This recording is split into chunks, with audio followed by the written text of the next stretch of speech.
Hi, everybody. It's Sequoya, your new life queen, your new life purpose coach, and you are a queen or a king too. But today, right, I want to talk to you about something that is very, very important, and that is called facing your fears.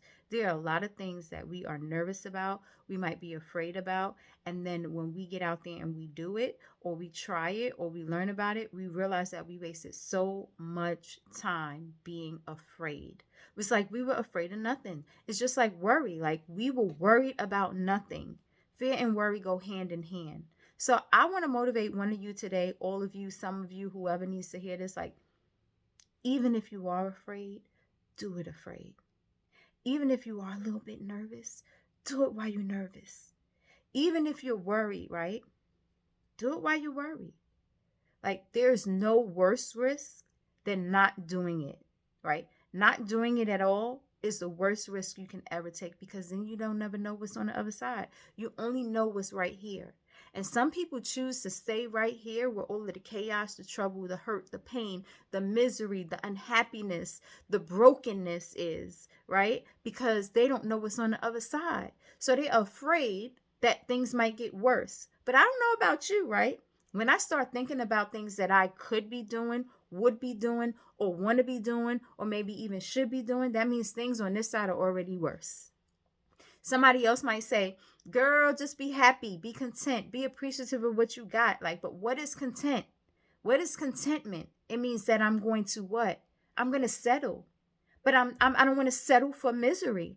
I'm not happy right now. I'm not happy doing what I'm doing. I'm not happy in this situation. And that's a lot of people, right? Somebody else or the people who are telling you to just be content or to be happy with what you got, either they're telling you that because they learned that from somebody else. They learned how to just stay miserable and not push forward from a parent, from a loved one, from somebody that they admire, right? So they sit there and they just deal with the BS. They deal with the misery. They deal with not being happy. They just deal with it. They settle for it because they're like, I don't want to lose the other parts of what I have because I walk away from this part, right?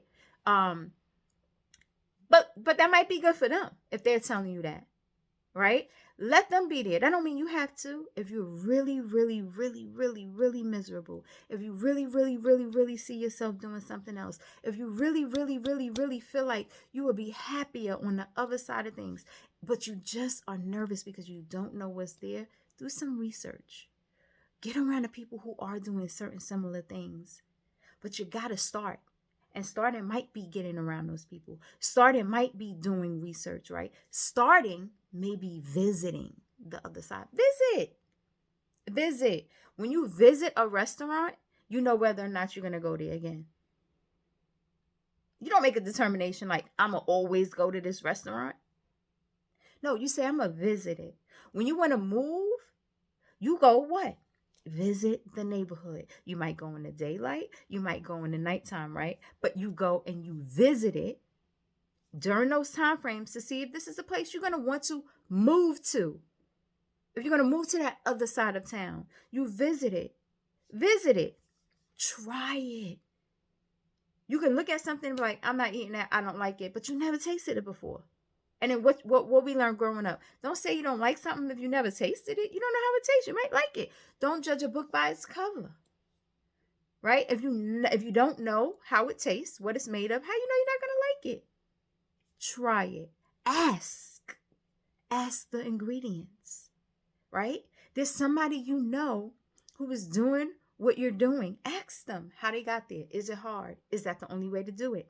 Read about other people who've done it. That's the same thing as asking, right? You might not have physical contact with those person, but you can ask them by reading their stuff. Like, let me, if I want to ask, Oprah Winfrey how she did it, right? And I know I can't have physical access to her. I'm going to go get her biography, her autobiography, because I want to know how she did. That's my way of asking.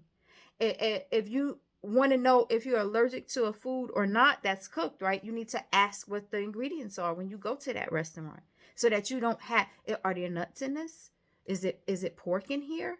You want to make sure that it's nothing in this food that's going to make you break out, right? Or it's something that you can't eat. It's the same thing when it comes to what's on the other side of what you want. You have to ask, and there are different ways of asking. Okay? There's more than one way to do anything. So, number one, you want to visit. Visit it. See if it's what you want. Ask. Ask about the ingredients. Ask about the steps that you want to do. And then the last thing is just to try it. Like, actually try it.